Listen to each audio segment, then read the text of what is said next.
everybody. Welcome back to another episode of Tell Me Everything. Today, I am joined by the one and only Malika Williams.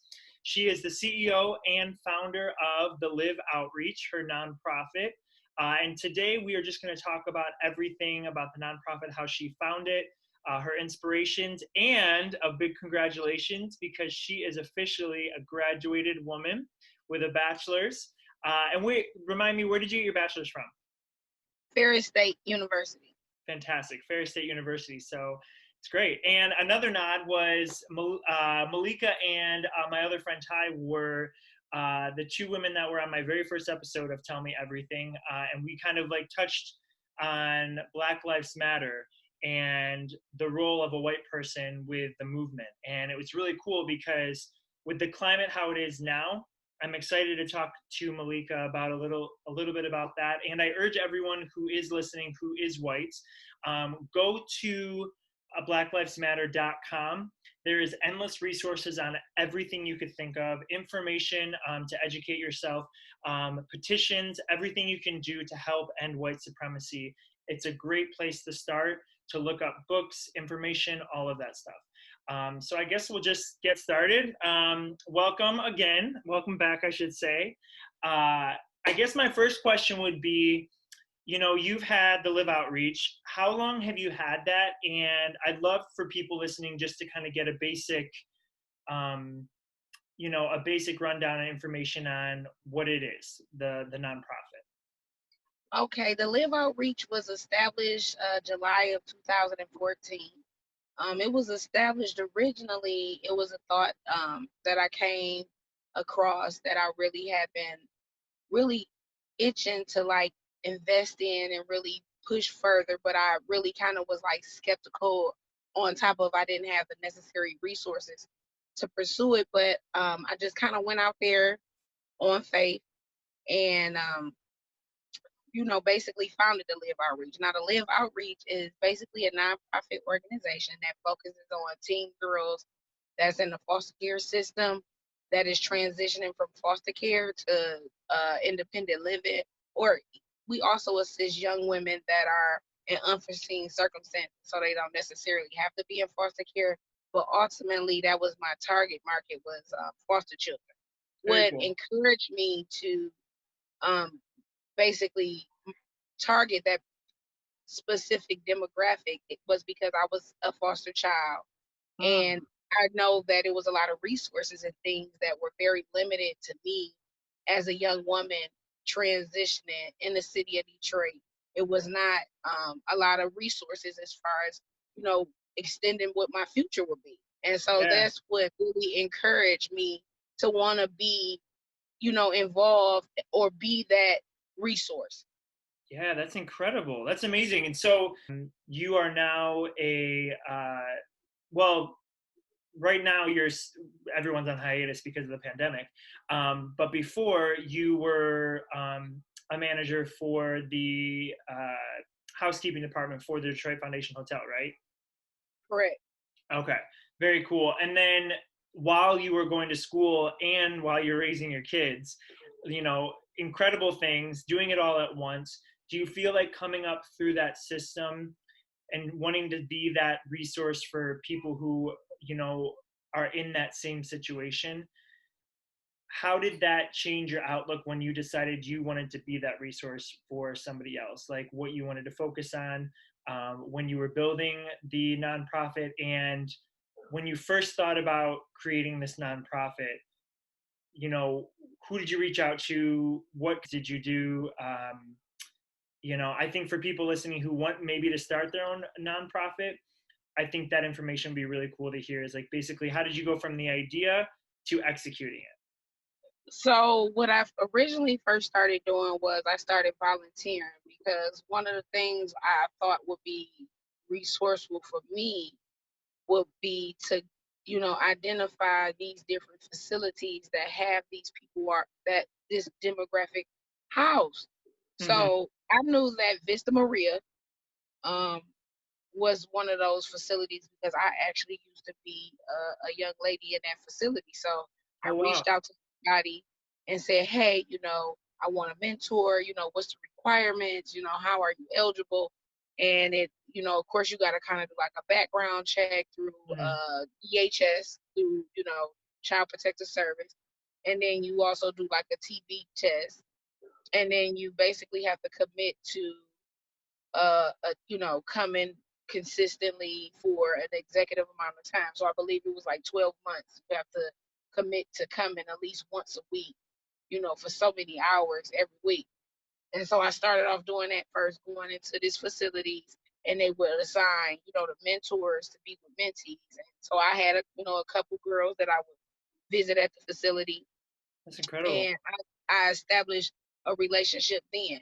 And then I started doing things like, volunteering at the soup kitchen, or going to those facilities, or donating to facilities that require, might need donations for clothes or food and different things like that. So then I started utilizing what I did have at that moment, and just constantly was just reaching out to people that was already in that field, already in that walk of life. And then I reached out to my foster mother, and she's always been one of those individuals that has been really resourceful, and she can enlighten me on, which ways to go, because she dealt with a lot of foster kids as well that was like in semi-independent living, where Mm-hmm. it's kind of like, they can be housed in your house, but they're considered like almost basically an adult. Mm-hmm. So basically, of course, some of the same rules don't apply, because we're trying to give them that independence and allowing them that maturity so they can grow to be able to take care of themselves when they do leave, whether the home or, the housing facility that they're housed at. But here's the thing: you have these things, but they don't have a lot of the resources as far as like financial literacy, or Yeah. mock interviews, things to really prepare them and prep them to be able to go into society, to be able to be successful. And that is one of the things that I ultimately want to, you know have in a program where it's mandatory. If you enter in the program, you have to deal with the counseling and all the things that comes with being an adult. Yeah, no, no, for sure. I think from my knowledge of adoption and the foster system and everything, as far as I know, once you and please, I would love any information on it. Once you turn 18, it's kind of like you're an adult, you're on your own. That's it. Yeah, Um, pretty much. It's pretty much almost put you in a position of like how they do inmates in jail. Like, pretty much you could be a person that could be incarcerated your whole life. And, then they expect for you to come back into society, and you could have did 20 years, So the era and everything in your life has completely changed. You probably lost family members, so, and then they put you back into society and expect for you to be productive right. when you don't have the necessary skills and things that you need. So you do whatever means to survive, or you go back into that environment that wasn't healthy to begin with, but that's all you used to. So you adapt to that. Yeah, I mean, I can't imagine growing up with both my parents, who were both working, and I had this kind of model in front of me. I I just knew that growing up because I saw it modeled in front of me. But I can't imagine for somebody who doesn't even have that, and then with the lack of resources and not having any of that information to go once you're 18. When I was 18, I had no idea what the heck I wanted to do, and I can't imagine being 18 without any of those possibilities even being modeled in front of me, to know that that is even something you can go after. And then to just kind of be stuck with figuring it out, not knowing, even how to interview or get a resume or put one together, or even, how to go about going to a place and asking if they're hiring, any of that basic information. So so when you went through that system and you decided you wanted to be a mentor, and you kind of developed relationships with that kind of started that initial desire. Things that I was setting out as far as goals, as far as getting people aware of my story and what I was trying to do, it was just kind of like on a prayer and a whim. I was kind of like going out and letting people know, this was what I was trying to do. I was passionate about it. And then once people start seeing, some of the things that I was really doing, because I was even, you have people to say, hey, yeah, I help you. I think you're trying to do something good. And then you don't hear no more from them. But Yeah. then once they was hearing, like, we was in a Black Detroit magazine. We had an article with that. We had an article with the Renewal Project, which is sponsored by all states. So once we started getting a little, exposure, and people started really hearing about what was being done, and the volunteer efforts, then of course it started changing the dynamics of people wanting to be involved. Yeah. And that's the thing that I learned about just anything. If everybody is going towards the same goal, it's gonna be more progress. It's gonna progress faster, because you got more people involved, you got more people knowing what's going on, and more people wanting to be aware and help. Yeah. So when I did start it off, it's always been really rough, because you get a team of people, and of course, it's my baby, it's my goal, it's my dream. Mm-hmm. So just being encouraged, and you got people that's helping you, but then they're not getting paid for it. So then Right. the limit of volunteer help and things like that is very limited. So I was like, I always spread myself really thin, which I have no issue with that. But that's been basically one of my biggest challenges with Start, is just having that adequate support.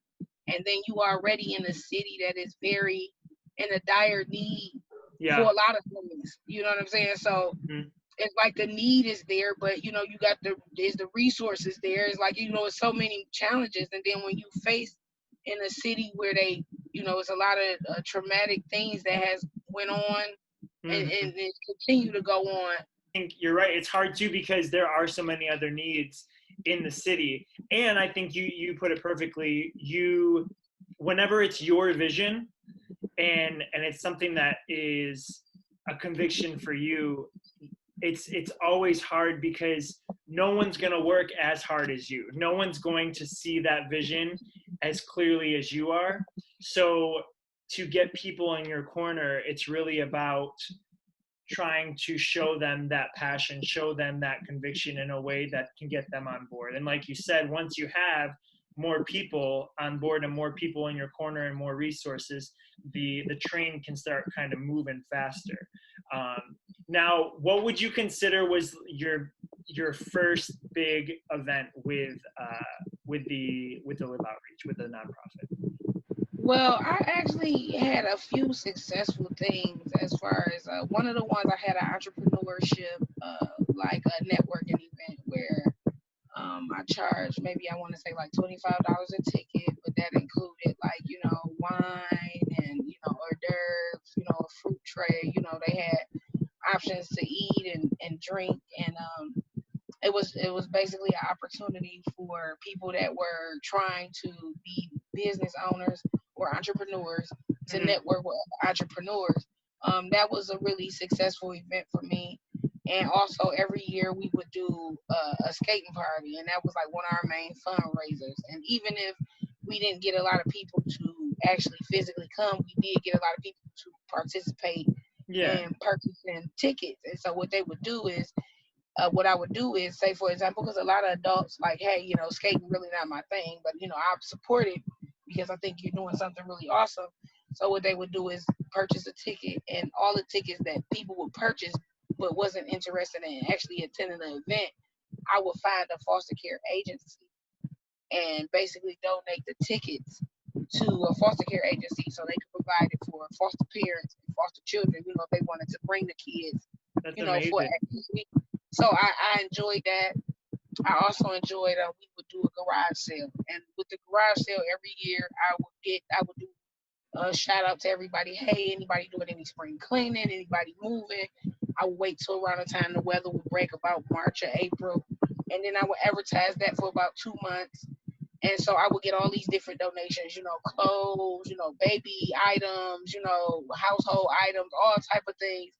And then I would sell everything for $1. I would have this huge garage sale, and no matter what it was, whether it was brand new, it was a big thing, a little thing, whatever it was, I would sell every item for $1, because in the community, I wanted to make it where, people still felt good about, purchasing something. Everybody sometimes it feels good when you don't feel like you're getting a handout. You know what I'm saying? Right. So I Oh, yeah. will make it reasonable. Hey, people donate it to me.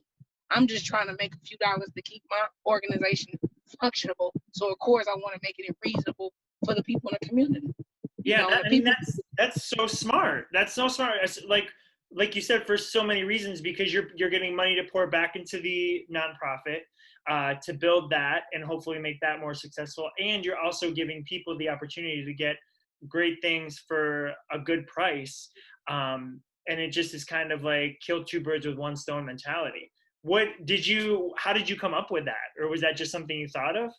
So originally, how I came up with it was one of the first set of team members that I had came up because we were trying to come up with unique ideas and raising money where it wasn't, because a lot of the money was coming out of my pocket. So even if we was doing a fundraiser with the skating party, I would still have to fit the bill to pay for the skating rink. So Yeah, sometimes I would, break even. Sometimes I would, profit. And sometimes, you know what I'm saying? Most of the time I break even or I profit from it. Of course, you want to profit from it because you're able to, get your money back and still be able to do other things.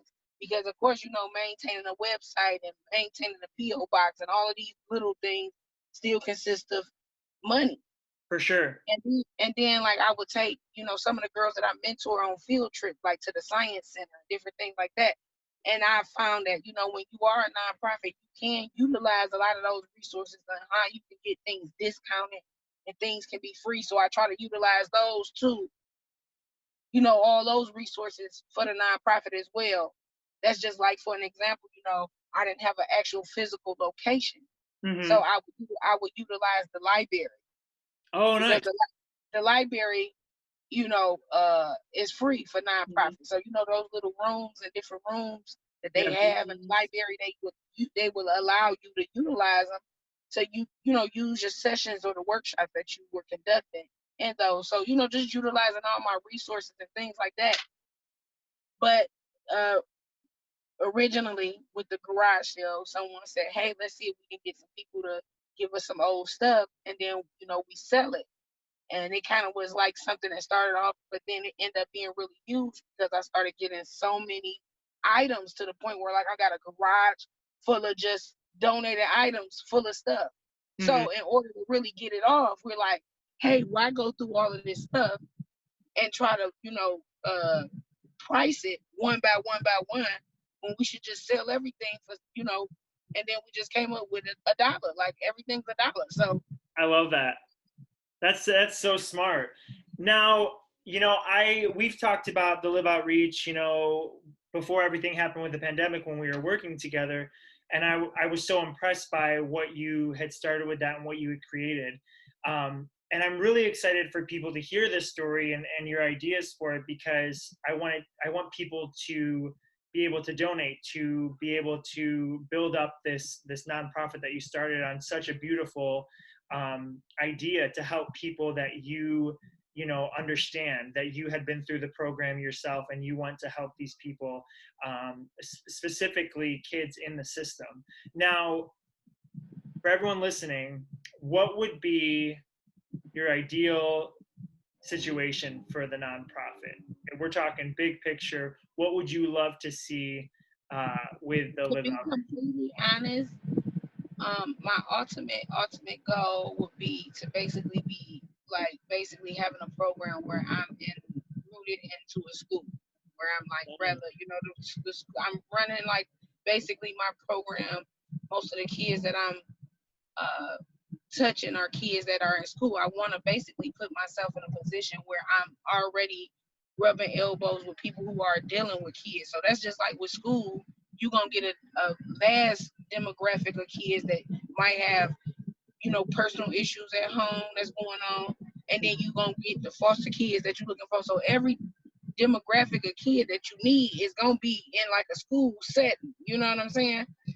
Yeah. But I would love to be able to purchase a house. My ultimate goal was to purchase a house in the city of Detroit because there's so many quality houses. Need some work, of course, but getting a house in the city, rehabbing a house, and then providing housing Mm-hmm. You know, where I might house maybe 3 to 4 girls or 4 to 5 girls until they are able to go to that next step. So say for example, you know, we got, you know, somebody that's a senior in high school and basically helping them go through the process of, you know, applying for college if they want to, or you know, what's their next step as far as vocational education if that's what they want to do.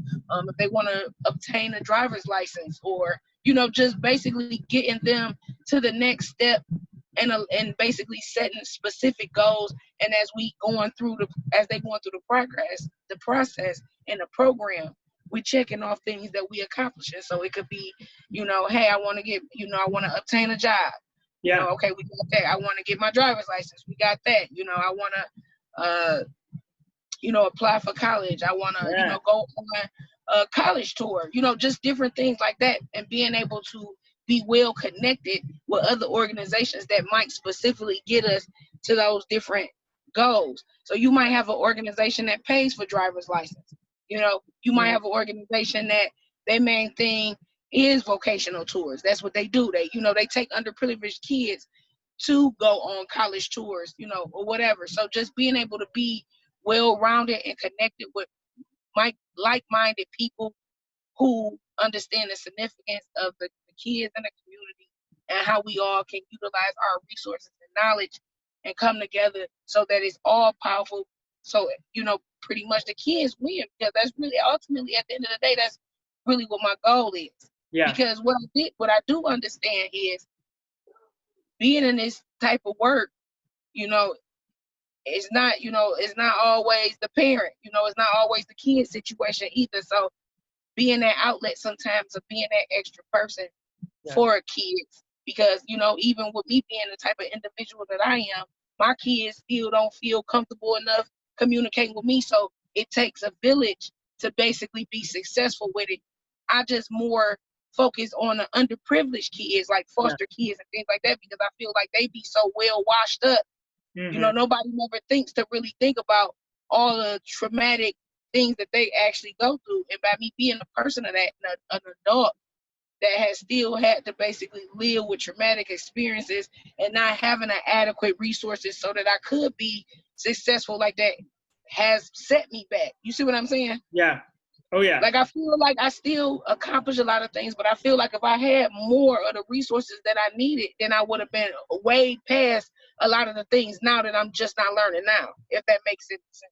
No, it makes perfect sense. And I mean, it's such a beautiful, first of all, thank you for sharing all of that. And second of all, it's such a beautiful concept because, you know, here you are, you have accomplished these things and you saw your path in doing those things, and you want to give these kids more resources.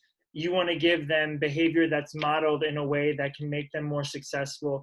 And knowing what a lot of them go through and knowing what is a possibility for somebody going through the foster system, to just give them these examples, these resources, because they're already dealing with so much, I think is such an incredible and just a beautiful aspiration, because you are taking your experiences and you're using them as fuel to give these kids a different situation, to give them a different outcome, and give these kids these opportunities to do that and more.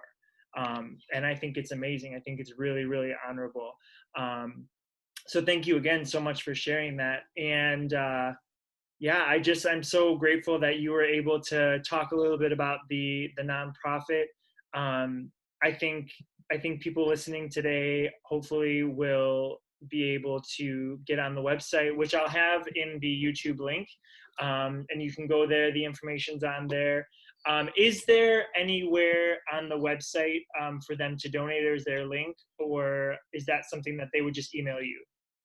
Normally I was looking into that, because as I'm learning with, you know, nonprofit, of course you always constantly begging. So, you know, you want Yeah, to make it accessible to be able to, you know, anybody want to give you $1, you want to be accessible. But unfortunately I don't have anything on the page, actual physical page for you to click a link to donate. But we do have, you know, Cash App, you know, a business account and all those things to be able to, good. of course, take donations needed. So Okay. definitely email me, theliveoutreach@gmail.com, and me or someone to be able to assist as far as what would be more convenient for a person that would want to donate.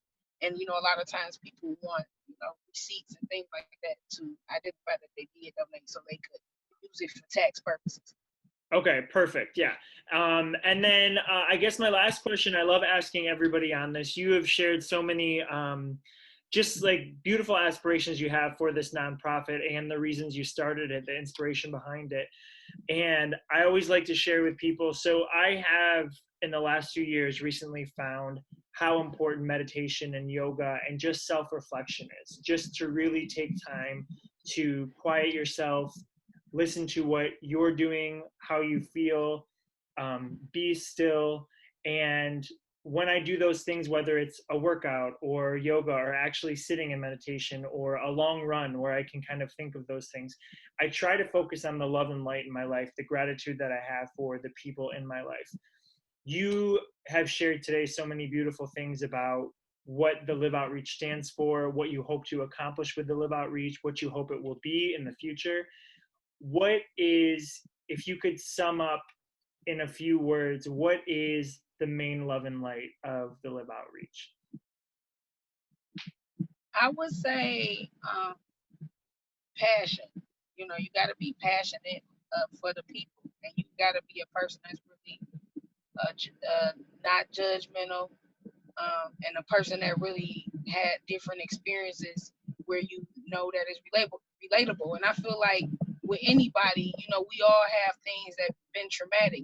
Something I might go through, somebody else might not be able to tolerate it, or be able to really go through it, because we all have our own stories and things that God allow us to come through.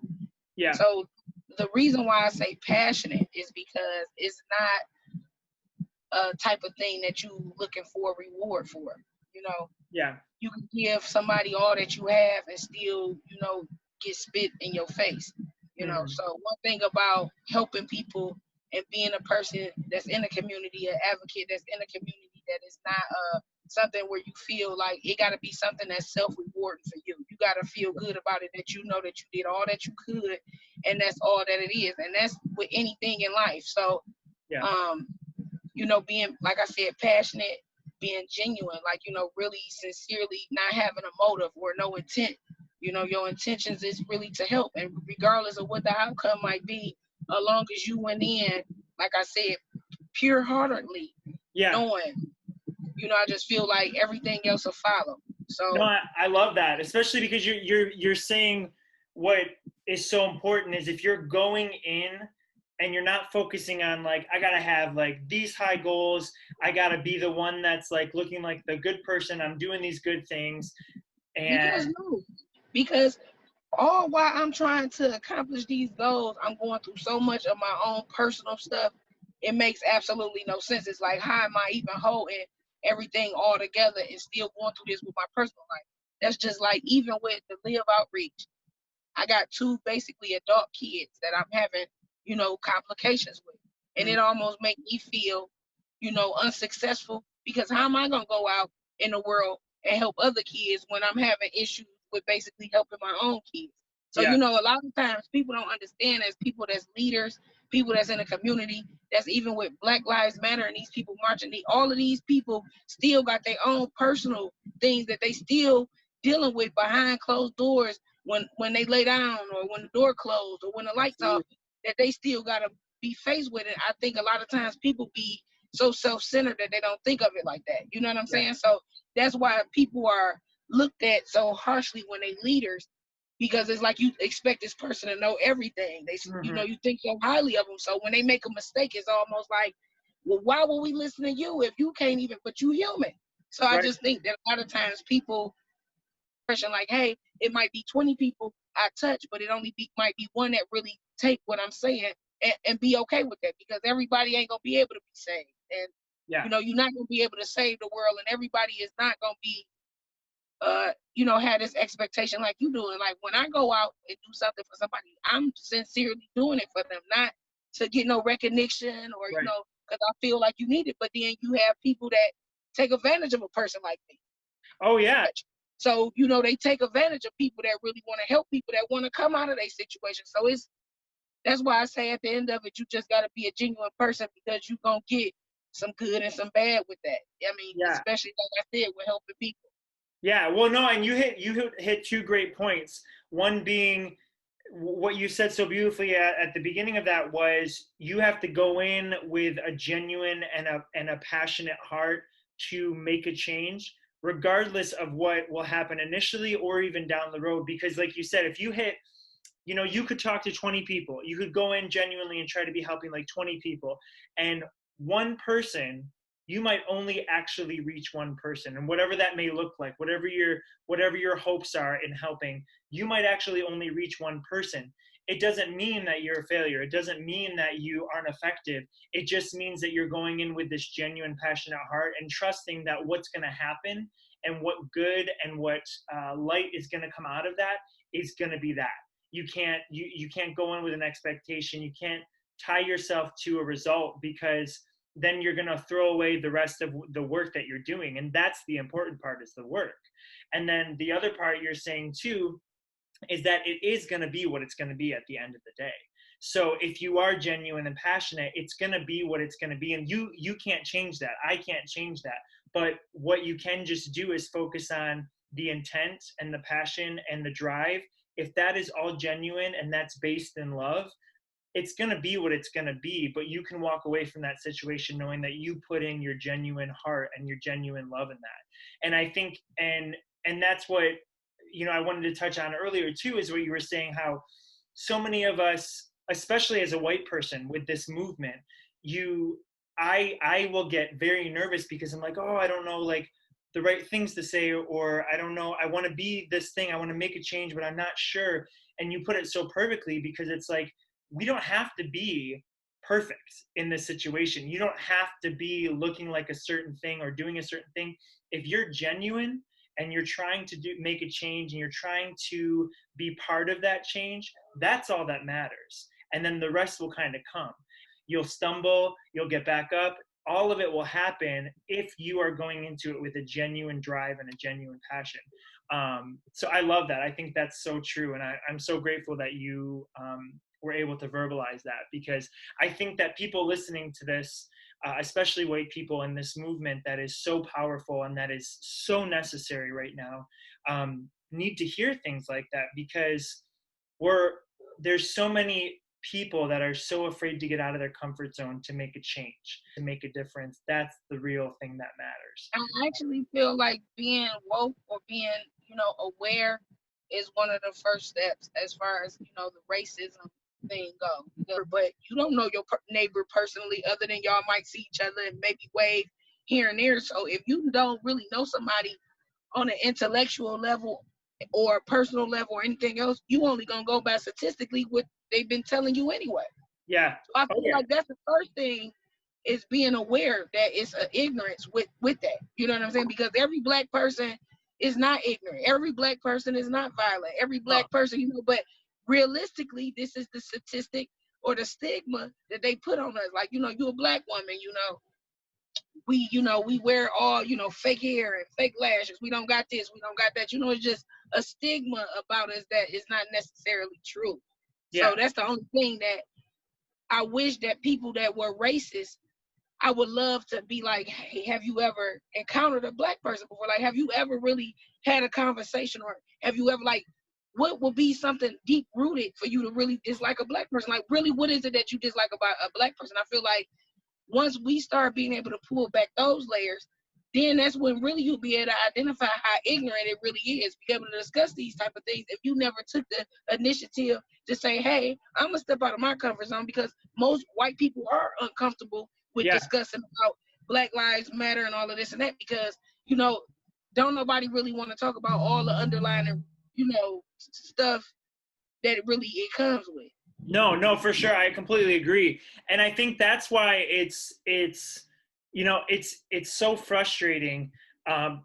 You know, people are saying right now, you know, I can't believe this, I can't believe that this is happening. And it's like, the only reason why I feel like a lot of people that are white are finally waking up to this is because they're seeing these things that are without a doubt, unequivocally racist. You know, and there's no rhyme or reason for the hate that you're seeing in front of you. These videos aren't they're not doctored. They're not fake. These are real live videos of, you know, black men, black women being killed because they're black, because their skin is black. And I think now people are finally seeing those videos and they cannot argue anymore.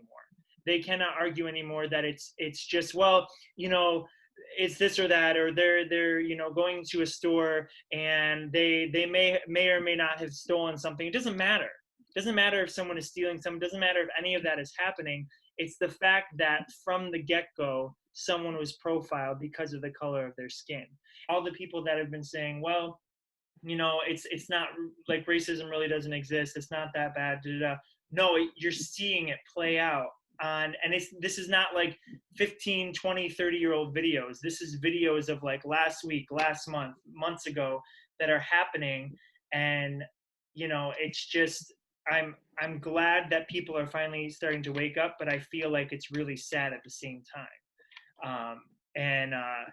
Yeah, like you said, you're uncomfortable, you're in a situation and you'd rather not speak up, and that's not how a change is going to be made. It's by, you know, talking about it. Like you said, people who don't understand these other cultures, who don't understand these other groups, starting to talk and starting to ask questions and starting to relate and understand and trying to like make a connection that way.